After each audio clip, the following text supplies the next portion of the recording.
사람들의 궁금함을 나타내는 이런 글이 있습니다.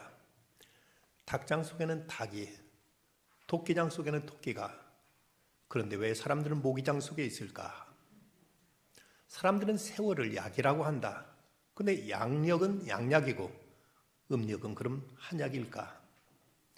장남에게 시집 안 간다는 요즘 여자들은 결혼하면 차남부터 낳을 자신이 있다는 것일까? 깡패들이 길을 막고 꼽냐고 물을 때 꼽다고 해야 될까? 아니 꼽다고 해야 될까? 입을 벌렸다면 거짓말만 하는 사람은 입으로 숨 쉬는 것도 거짓으로 호흡하는 것은 아닐까? 이런 재미있는 글이 있습니다. 여러분은 무엇이 그토록 궁금한 사안입니까? 무엇이 그렇게 우리에게 궁금한 일이 있습니까? 저는 때로 목회자로서 하나님이 다스리시는 이 세상에 왜 선한 사람들이 고난을 받고 이 땅에 믿음으로 사는 사람들에게도 역경과 시련이 있어야만 되는가 하는 이 문제로 때로는 고심할 때가 있습니다.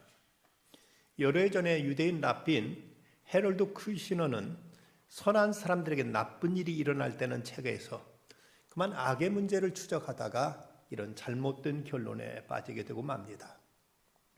하나님은 선하기는 하시지만 그러나 전능하시지는 않으시다. 그래서 우리는 때때로 우리의 고통과 악에 대해서 어쩔 수 없어 하시는 그분을 너무 원망하지 말고 그분을 이해하도록 힘써야 된다. 이것을 과연 신앙이라고 해야 될까 하는 의심을 갖게 됩니다. 리빙스턴 선교사가 아프리카 선교를 통해서 놀라운 선교의 열매들을 거두었을 때 많은 사람들이 그를 존경하고 많은 사람들이 그에게 큰 찬사를 보냈었습니다. 근데 그때 그가 언젠가 사람들 앞에서 이런 말을 한 적이 있습니다. 인생의 항로를 항해하는 우리의 배가 균형을 유지할 수 있는 것은 배 밑에 있는 바닥짐 때문이다. 이 바닥짐이란 말은 영어로는 밸러스트라고 해서 그 배가 빈 배로 가다 보면 작은 풍랑이나 바람에도 쉽게 좌초되거나 전복될 수 있기 때문에 배 밑바닥에 무거운 짐을 실어서 배를 흔들리지 않도록 중심을 잡아주는 이 무게를 밸러스트라고 바닥짐이라고 이렇게 부릅니다. 그 빈 배가 갈 때는 바닥에 물을 채우거나 아니면 어떤 돌멩이라도 밑에다 이제 이것은 무게 중심을 잡아줘야만 배가 안전하게 갈 수 있듯이 우리 이 땅 살아가다 보면 이런저런 고난과 시련의 풍파가 몰아닥칠 때 그럴 때 우리로 하여금 때로는 고난이라는 무거운 짐을 통해서 우리 인생의 항로에서 좌초되지 않고 무사히 갈 수 있다는 것입니다. 이 얘기를 하면서 리빙스턴 선교사는 그런 자기의 아픈 속내를 드러냈습니다. 실은 자기도 인생에 무거운 바닥짐이 있었다. 그것은 자기 사랑하는 아들이 그만 이제 방탕하게 되어가지고 집을 나가버린 것이었다. 이 때문에 리빙스턴은 얼마나 많은 날로 눈물로 기도했고 하나님의 자비와 긍휼을 호소하면서 주 앞에 매달렸고 그러면서 그는 늘 하나님 앞에 겸손할 수밖에 없었고 하나님의 도우심을 늘 구할 수밖에 없었기에 지금 여기까지 나올 수 있었다고 그는 그렇게 고백하고 있습니다. 그렇습니다. 믿는 우리들에게도 때로 이런 고난과 시련이 찾아올 때가 있습니다. 도대체 왜 이 고난이 우리에게 닥치는지 알 수 없지만 그러나 옛날 시인은 이렇게 고백합니다. 고난 당한 것이 내게 유익이라 이로 말미암아 내가 주의 율례들을 배우게 되었나이다. 우리에게 닥치는 고난의 문제를 무슨 말로도 다 설명할 길은 없지만 그러나 C.S. 루이스는 그의 책 고통의 문제에서 이렇게 얘기합니다. 고통의 문제는 결코 설명될 수 없지만 그러나 극복될 수 없는 것은 아니다. 다 우리가 인간의 논리로 뭐라고 다 설명할 길이 없지만 그렇다고 해서 극복할 수 없는 것은 아니라고 말했습니다. 우리가 고통의 이유를 다 설명할 수는 없다 치더라도 그럴지라도 우리가 믿음 안에서 고난을 우리가 극복하지 못한다는 얘기는 결코 아님을 우리는 알아야 되겠습니다. 요한계시록이 기록되던 당시 로마는 소아시아 지역과 유럽 일대를 지배하고 있었습니다. 근데 주후 64년 로마의 대화재가 일어나게 되자 폭군 네로는 그 로마의 화재를 그리스도인들이 이제 방화해서 일어난 것이라고 그 책임을 그리스도인들에게 떠넘겼습니다. 그러면서부터 대대적인 그리스도인들에 대한 박해가 시작되었던 것입니다. 그런가 하면 도미티안 황제는 황제 숭배, 자기 자신을 스스로 신이라고 자처하면서 어떤 세상 다른 신도 섬기지 못하게 하고 자기를 신처럼 이렇게 숭배하라고 이렇게 강요했습니다. 그러다 보니까 그때 그리스도인들은 그리스도 하나님 외에 누구도 신일 수 없는데 인간을 신으로 숭배하는 이것을 단연코 거부하게 됨으로 인해서 그때 수많은 그리스도인의 순교를 당했고, 그래서 사자굴에 던져지고 장작 더미에 태워지는 이런 엄청난 박해가 초기 그리스도 교회에 내려졌던 이런 환난과 박해였습니다. 근데 그 당시 그리스도인들은 이런 고난과 시련을 잘 견디고 이겨내는 것이 이것이 곧 하나님께 선택받은 증거라고 이렇게 믿고, 그러면서 고난을 그들은 견디며 이겨낼 수 있었던 것입니다. 기독교의 교리 가운데 성도의 견인이라는 이런 교리가 있습니다. 이것은 그냥 성도들이 참고 견딘다는 얘기가 아니고, 하나님께 선택받은 성도들도 때로 실족할 때가 있고 넘어질 때도 있다. 그러나 반드시 하나님 저들을 회복시키고 일으키셔서 저들은 반드시 구원에 이르게 된다는, 하나님께 끝까지 저들을 붙들어 주시고 지켜준다는 의미에서 성도의 견인이라는 이런 교리가 초대교회부터 교회 공동체 속에서는 고백되어 왔습니다. 그 당시 서문학교회가 극심한 고난을 받았는데 그 고난을 이겨낼 수 있었던 저들의 믿음의 자세는 과연 무엇이었는가? 오늘 말씀을 통해 우리는 몇 가지 그들의 신앙의 자세를 배울 수가 있습니다. 그 첫째는 지금 저들이 겪고 있는 모든 고난을 하나님이 알고 계신다는 이 믿음으로 저들은 고난을 이겨내게 됩니다. 오늘 말씀 9절 보면 내가 내 환난과 궁핍을 알거니와 실상은 내가 부요한 자니라. 자칭 유대인이라 하는 자들의 비방도 알거니와 실상 유대인이 아니요 사탄의 회당이라 하고 말씀합니다. 여기서 아노니라는 이 말이 두 번이나 반복되고 있는데, 그럼 주님이 뭘 알고 계신다는 말씀인가? 첫째는 저들이 지금 받고 있는 이 환난을 알고 계신다고 말씀하고 있습니다. 여기서 환난은 단순한 저들의 고통의 문제가 아니라 예수 믿는다는 이 사실 때문에 저들이 겪고 있는 이 어려움과 고통, 이것을 의미하고 있습니다. 그들이 겪고 있는 이 고난, 이것을 주님이 다 알고 계신다는 것이죠. 우리가 어떤 어려움을 겪고 있을 때 더더욱 견디기 힘든 것은 내가 지금 겪고 있는 이 고통, 이 고생, 이 어려움, 힘든 것을 아무도 모른다고 생각할 때 우리는 더더욱 큰 절망과 어떤 낙심에 빠져들게 마련입니다. 하지만 우리가 지금 이렇게 극심한 고난을 겪고 있지만 우리 주님은 다 알고 계신다는 사실을 우리가 확신할 수만 있다면 우리의 고난과 시련의 장소에서도 우리는 주님이 주시는 위로와 그리고 주의 도우심에 대한 믿음과 주께서 다시 우리를 회복시키는 이 소망 가운데서 우리 겪은 이 고난을 견뎌낼 수가 있게 될 것입니다. 이시온 선교사가 쓴 천개의 심장이라는 글에 보면 이런 얘기를 하고 있습니다. 나는 순교가 멀리 있다고 생각했다. 대한민국에서 자라난 사람 치고 순교를 가까이서 경험한 사람이 얼마나 될까? 근데 말로만 듣던 순교가 이곳에서는 흔한 일처럼 보인다. 복음 하나만을 위해서 젊음 바친 사람들은 이 땅에서 자신의 마지막을 생각한다. 기독교 역사는 순교의 역사이다. 순교가 오기 전에는 핍박이 온다. 나와 아주 가까웠던 메리도 그렇게 순교했다. 아프간에서는 외국인 납치와 불특정 다수를 겨냥한 자살폭탄, 그리고 주요 정부 관계자 피살 등 테러가 일상처럼 일어난다. 허름한 가방 하나와 누구도 입지 않을 만한 옷가지 몇 벌, 주름진 이마가 그녀의 삶을 말해주듯이 그녀는 세상에 편하고 좋은 것을 다 마다하고 이 땅에서 가난하고 소외된 아이들을 위해서 살아왔다. 결혼도 하지 않고 50세를 넘긴 아름다운 자매는 늘 자기 것보다는 아이들의 것을 먼저 생각했다. 오직 주님 한 분만으로 만족하던 나의 사랑하는 동역자는 잘 있으라는 인사도 남기지 못하고 하나님의 품으로 갔다. 소원대로 메리는 이 땅에 뼈를 묻었다. 전쟁터 동료를 먼저 보내고도 언제 끝이 날지, 얼마나 더 오래 지속될지, 얼마나 더 많은 사람들이 죽어나가 할지 모르는 이 보이지 않는 전쟁을 누군가는 계속해야 한다. 보이지 않는 치열한 전쟁은 점점 힘을 잃게 한다. 이른 새벽부터 저녁에 침상에 들기까지 한시도 쉬지 못하게 한다. 하나님의 군사들은 하나 둘씩 떠나고 적의 숫자는 점점 많아지고 있다. 그러니 내 목숨을 내 것이라고 생각한다면 전쟁의 팔을 들여놓아서는 안 된다. 메리는 이 땅의 회복을 위해 하나님의 아름다운 군사로 보이지 않는 전쟁을 하다가 순교했다. 주님이 그녀를 이 전쟁에서 쉬게 하셨다. 그녀의 아름다운 삶은 이 땅의 역사에 쓰여질 것이다.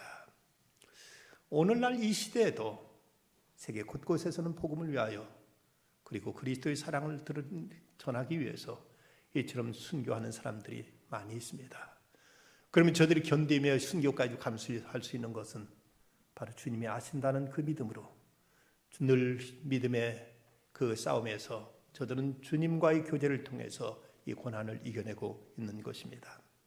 다음으로 주님이 아시는 것은 저들의 궁핍을 아신다고 이렇게 말씀하십니다.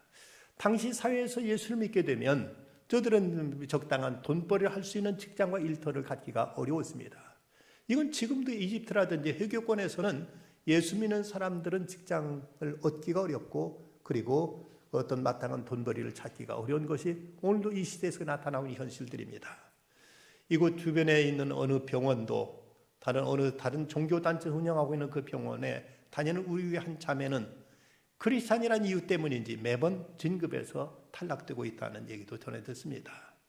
지금 이 시대도 많은 사람들이 믿음을 지키기 위해서 불의와 타협하지 않고 그리고 어떤 악에 가담하지 않음으로 인해서 경제적인 여러 가지 많은 불이익과 어려움을 당하고 있는 것도 사실입니다. 구한말 어떤 신자가 이런 기도를 했습니다. 부유했던 신자들이 가난하게 되었고 가난한 신자들은 걸식하고 의지할 곳이 없이 떠돌아다니게 되어 목숨을 이어가기도 천하에 없는 고생을 하게 되었나이다. 그러하오나 그들이 원망하거나 불평함을 듣지 못하였나이다. 그들은 천주를 봉행하기 위하여 떠돌아다니고 괴로움 당하는 것을 기쁘게 생각하나이다. 이것이 저희들의 마음을 격려하시고 저희들을 붙들어 주시는 주님의 특별한 가호가 아니겠나이까. 우리나라 선교 초기에도 이런 많은 어려움과 고난 속에 믿음을 지켰던 믿음의 선배들이 있었습니다. 그런데 주님은 여기서 말씀하시기를 너희들이 그 궁핍을 다 안다고 말씀하시고 나서 이어서 하신 말씀, 내가 내 환난과 궁핍을 알거니와 실상은 내가 부요한 자니라 라고 말씀하십니다. 당장 저들이 경제적으로는 쪼들리고 가진 것은 없지만 그러나 저들은 세상 누가 갖지 못한 천국의 보화를 저들은 가지고 있었고 저들은 믿음 안에서 평안과 하늘에 대한 소망 안에서 저들은 세상 그 무엇과 바꿀 수 없는 믿음의 참된 그 보배를 저들은 지니고 있었기에 주님께서 오히려 저들을 향해 너희가 참으로 부유한 자라고 이렇게 말씀하고 있습니다.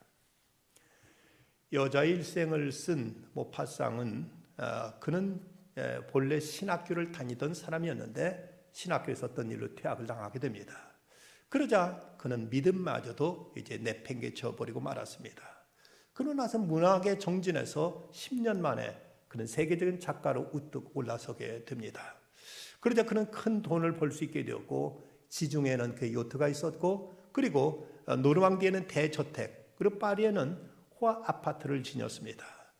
그의 그 은행의 잔고는 점점 넘쳐났고 그러다 보니까 그는 끝없이 이제 애인을 바꿔가면서 그는 방탕한 생활에 치중하게 됩니다.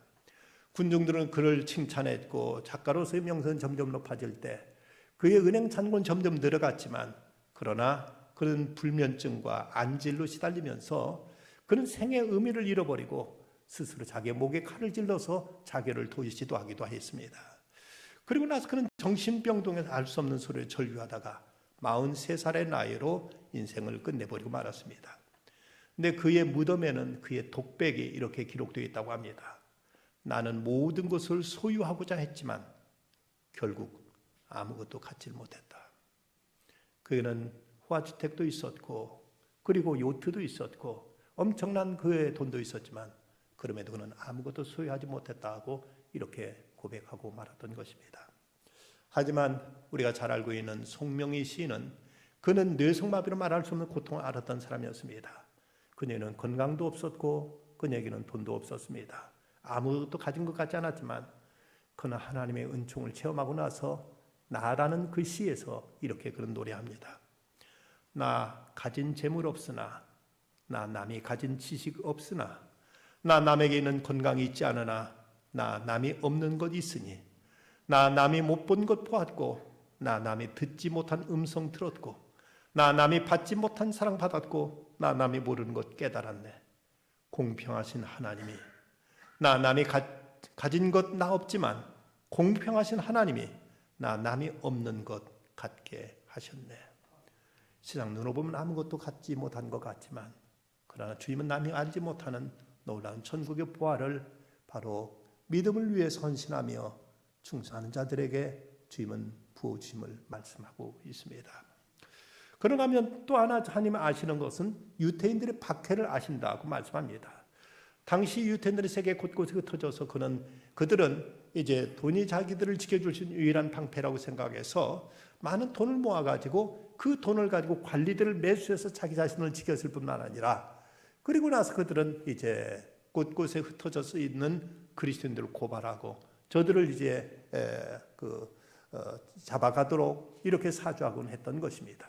이 때문에 이 유대인들의 그 관계로 인해서 수많은 그리스도인들이 때로는 그 사자굴에 던져지기도 했고, 때로는 불더미에 던져지기도 하면서 숱한 고난을 받아야만 했던 것입니다. 여기서 하나님은 저들에게 하신 말씀, 자칭 유대인이라 하는 자들의 비방도 알거니와 실상은 유대인이 아니요 사탄의 회당이라고 말씀하십니다. 말로는 하나님 백성이라고 하지만 그런 실상은 내 백성이 아니라 사탄의 하수인일 뿐이다. 그들에 의해서 너희가 받고 있는 고통과 눈물과 중상모략을 내가 다 알고 있다고 말씀하고 있습니다. 이 시대도 이단과 그리고 거짓 선지자들에 의해서 많은 성도들이 어려움을 겪고 있고 많은 이 고난을 겪고 있는 것들을 우리는 눈으로 목도하고 있습니다. 주님은 말씀하십니다. 서머나 교회의 사자에게 편지하라. 처음이며 마지막이요 죽었다가 살아나시니가. 여기서 주님은 처음도 되시고 나중도 되신다. 모든 것 시작도 되고 끝도 되셔서 지금 겪고 있는 모든 고난을 주님은 다 알고 계시고, 그리고 그것의 결국도 주님은 다 내다보시면서 저들을 결코 버려주지 아니하시고 저들을 은혜로 믿음으로 승리로 이끄신다고 이렇게 약속하고 있습니다. 주님이 진정 내 모든 고난을 아신다면, 주님께서 우리가 겪고 있는 모든 역경을 다 알기만 하신다면 우리는 그 주님의 섭리 안에서 새로운 소망을 갖게 될 것입니다. 그래서 애니 존슨 프린트라는 그 크리스찬 시인은 But God, 그러나 하나님은이라는 이 시에서 이렇게 노래합니다. 나는 모르지만 그러나 하나님은 아신다네. 내가 모르는 미지의 날들이 그에게는 분명하고 확실함을 알기에 나 두려움에서 벗어나 복된 안식을 누린다네. 모든 수수께끼 같은 당혹한 외의 물음이 회의와 공포가 되어 커져갈 때 난 이 생각으로 해답을 찾는다네. 난 모르지만 그러나 하나님은 아신다고. 난 할 수 없지만 그러나 하나님은 할 수 있으시다네. 내가 감당할 수 없는 어떤 짐도 그의 손길은 능히 들어 올리심을 알기에 내 염려했던 일들은 오히려 유쾌한 일들일 수 있다네. 비록 독수리의 날개가 피곤해지고 내가 한때 달렸던 길을 이제 걸어가야 할지라도 난 내게 주어질 능력을 알고 있다네. 난 할 수 없어도 그러나 하나님은 할 수 있으심을 알고 있다고. 나는 볼 수 없지만 그러나 하나님은 보신다네. 내게는 어둡고 감춰진 길이어도 그분에겐 여전히 밝은 길이기에 내 가는 길에 넉넉한 빛을 볼 수 있다네. 내 긴장하고 충혈된 눈이 안식 가운데 눈 감을 수 있고 평화로움 속에 잠들 수 있는 이유는 나는 보지 못하나 그러나 하나님은 보시기 때문이라네. 당시 서머나 교회가 겪고 있었던 많은 고난들, 이것을 사람들은 다 알지 못했지만 주님은 다 알고 있다고 말씀하십니다. 저들이 이겨낼 수 있는 또한 신앙의 자세의 두 번째 비결은 지금 겪고 있는 고난은 머지않아 끝이 난다는 주님의 약속의 말씀 때문입니다. 오늘 말씀 10절, 너는 장차 받을 고난을 두려워하지 말라. 볼지어다 마귀가 장차 너희 가운데 몇 사람을 옥에 던져 시험을 받게 하리니 너희가 10일 동안 환난을 받으리라. 내가 죽도록 충성하라. 그러면 내가 생명의 관을 내게 주리라 하고 말씀하십니다. 주님은 저들이 겪을 고난을 알고 계시지만 그러나 이건 10일밖에 되지 않는다. 그래서 10이라는 숫자는 이것은 만수를 나타냅니다. 가득 찼다는 얘기입니다. 그래서 우리가 어떤 숫자를 때 하나 둘 셋 넷 해서 10까지 센다면은 거기서 끝나고 다시 11, 12로 새로 시작되는 것처럼 바로 저들이 지금 고난을 겪고 있지만 10일이면 끝난다고 말씀하고 있습니다. 성경에 보면 성도들이 고난에 대해 말씀하시면서 그러면서 많이 반복되고 있는 단어가 이제 그 잠깐이라는 단어가 쓰여지고 있는 걸 보게 됩니다. 베드로전서 1장 6절 말씀. 그러면 너희가 이제 여러 가지 시험으로 말미암아 잠깐 근심하게 되지 않을 수 없으나 우리 크게 기뻐하는도다. 베드로전서 5장 10절. 모든 은혜의 하나님 곧 그리스도 안에서 너희를 부르사 자기 영원한 영광에 들어가게 하시니가 잠깐 고난 당한 너희를 친히 온전하게 하시며 굳건하게 하시며 강하게 하시며 터를 견고하게 하시리라고 말씀하십니다. 성도들이 겪고 있는 고난은 이것은 터널이지 굴이 아닙니다. 터널과 굴의 차이는 터널은 계속 직진하면 이제 출구가 있습니다. 굴은 아무리 들어도 이제 거기가 끝장입니다. 더 이상 나올 길이 없는 것이 굴인데 바로 성도들에게 이제 이 고난의 문제는 우리는 지금 터널을 지나고 있다는 사실입니다. 뭐잖아 이제 우리에게 새로운 밝은 광명의 출구가 나타나게 될 것입니다. 영불해협, 도보해협을 수영으로 왕복했던 플로렌스 체딕이라는 여자 수영 선수가 있었습니다. 그녀가 1950년 7월 4일 LA에서 가까운 카타리나 섬에서 캘리포니아 해안까지 자기가 수영해서 그곳을 건너겠다고 이렇게 선언했습니다. 그래서 그녀가 그곳을 이제 섬에서 캘리포니아 해안까지 수영에 건너가는 모습을 많은 이제 취재진들이 와서 이것을 생중계하고 있었습니다.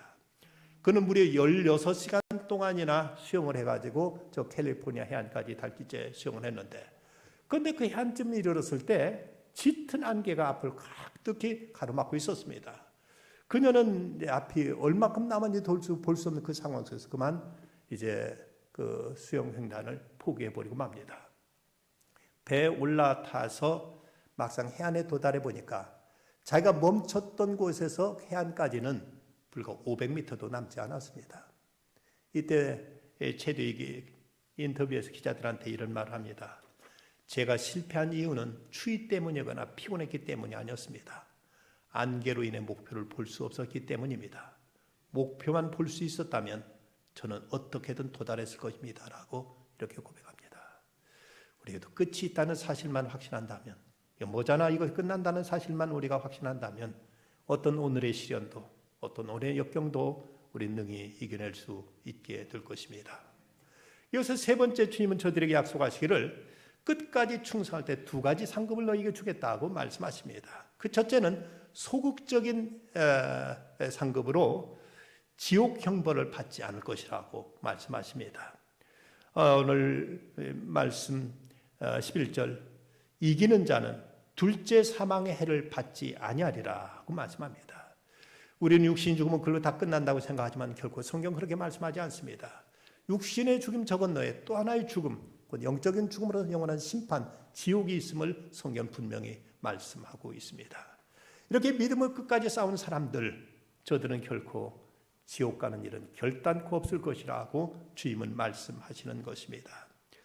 우리에게 있어서 육신의 생명이 전부인 줄 알지만 그렇다면은 굳이 우리가 신앙을 가질 이유도 없고 그저 우리들 육신 편한 대로 진흙탕에도 뒹굴고 하고 싶은 것 못할 짓 다 하다가 그렇게 끝내는 것 차라리 지을지도 모릅니다.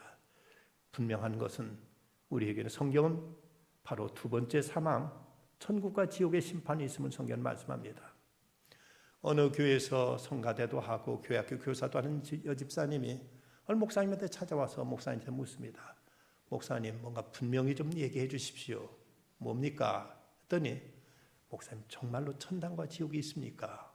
아, 왜 그렇습니까? 했더니 이것만 확실하다면 어떤 어려움이 있어도 어떤 흔들림이 있어도 분명하게 확실하게 살아갈 수 있을 것 같습니다.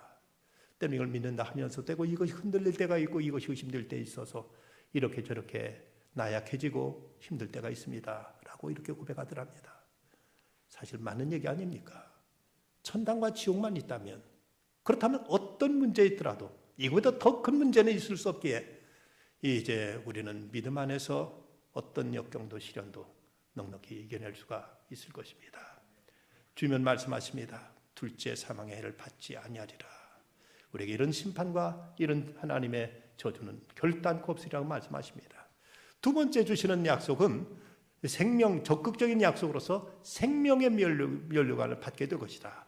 내가 죽도록 충성하라. 그리하면 내가 생명의 관을 내게 주리라. 그 말씀합니다. 여기 성경에 보면 관, 면류관이라고 쓰는 이 관이 두 가지로 이제 나타나는데, 하나는 디아데마라고 해서 왕이 쓰는 왕관을 의미하고 있고, 또 하나는 스타페노스라고 해서 월계관, 운동경기에 승리한 사람에게 주어지는 면류관을 의미하고 있습니다. 근데 여기서 지금 말씀하고 있는 것은 바로 스타페노스, 스데반이라는 이름도 여기서 이제 비롯됐는데, 바로 이제 끝까지 믿음의 경주에 승리한 사람에게 하나님이 주시는 면류관, 이 상관, 상급으로서의 하나님이 주시는 그 보상을 말씀하고 있습니다. 여기 죽도록 충성하는 말씀은 죽음에 이르기까지라는 뜻으로 마지막 죽음에 이를 때에도 믿음과 충성으로 최후의 승리자가 되라는 말씀입니다. 성경은 마지막 때 큰 환난이 있으리라고 말씀하고 있지만, 그러면서도 끝까지 견디는 자는 구원을 얻으리라고 약속하고 있습니다. 미국의 유명한 워런 월스비 목사님이 계십니다. 그분의 비서 가운데 여비서가 있는데, 여기서 남편이 그만 사고로 실명까지 하게 되었고 아주 고통 중에 병원에 신음하고 있었습니다. 이때 월스비 목사님이 병원에 찾아가서 자기 비서에게 그렇게 말합니다. 내가 당신 가정을 위해서 기도하고 있습니다 라고 이렇게 위로합니다. 그저 이때 비서가 묻기를, 목사님 뭐라고 기도하시는데요? 라고 묻습니다. 그래서 월스비 목사님이 어서 이 고난이 지나가서 당신의 가정들이 이제 이 고난을 면케해달라고 기도하고 있습니다 라고 이렇게 이 대답을 했습니다. 그러자 그 비서 입에서 이런 얘기가 나옵니다.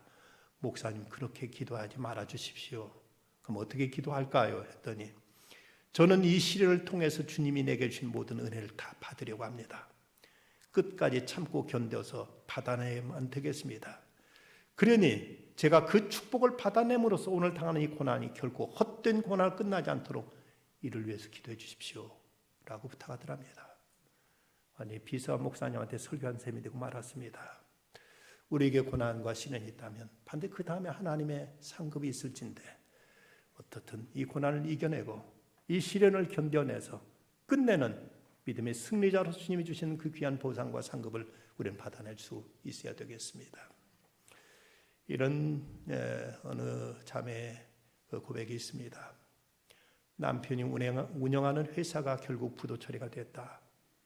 오늘 집으로 집달관이 찾아와서 드라마에서만 보던 압류 딱지를 여기저기 붙이고 갔다.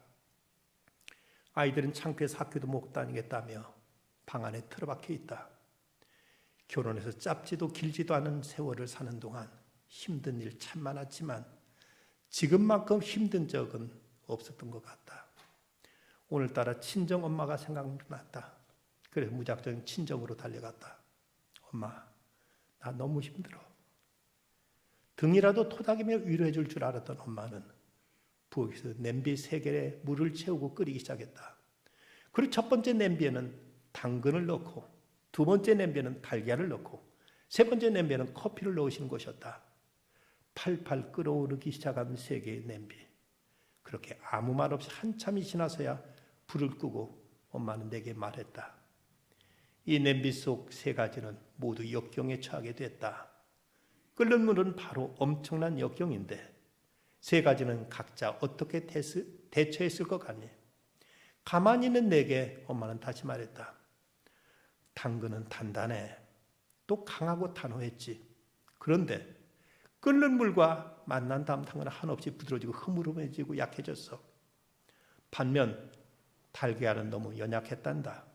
그런데 껍데기가 있었지만 보호막이 되지 못했지.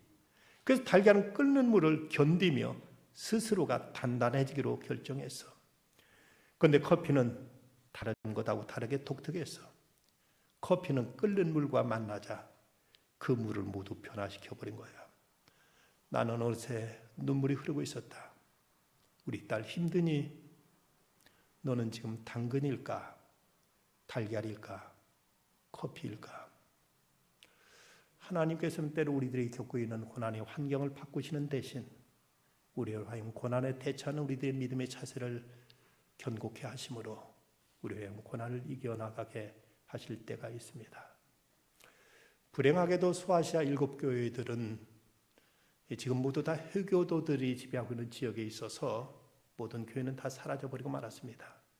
근데 유일하게 오늘 말씀에 나오는 서만학교회는 아직도 존재하고 있습니다. 저 그림이 바로 서만학교회의 모습인데 우리가 예정대로 성지순례를 더 기적 같더라면 저 교회를 방문할 것이었습니다. 그런데 저 교회 천장에는 벽화가 있는데 바로 저 벽화의 그림은 서만학교의 감독이었던 폴리카베의 그 순교당하는 장면입니다. 폴리카베에게 서만학교의 행정관이 찾아와서 우리는 당신을 인격과 당신을 존경합니다. 어떻게든 당신을 살리고 싶은데 부디 한마디만 예수 그리스도를 모른다고 하십시오. 그럼 당신을 살리겠습니다. 이렇게 말하자 폴리카베이 대답합니다. 내 나이 86살. 지금까지 우리 주님 나를 한 번도 모른다고 하신 적이 없었는데 내가 어떻게 우리 주님 모른다고 하겠느냐 하면서 그는 스스로 순교를 선택합니다. 저 그림에 보면 지금 불길이 타오르고 있는데 교회 전승에 하면 저 불길이 저 폴리캅을 사르질 못했다고 합니다. 저 눈은 하늘을 바라보면서 편안한 자세로 저기 묶여 있습니다. 그러자 불길이 저를 태우지 못하자 옆에 있는 그 무사가 이제 검을 들고 달려와서 저 폴리캅을 끝내 순교의 제물로 만듭니다.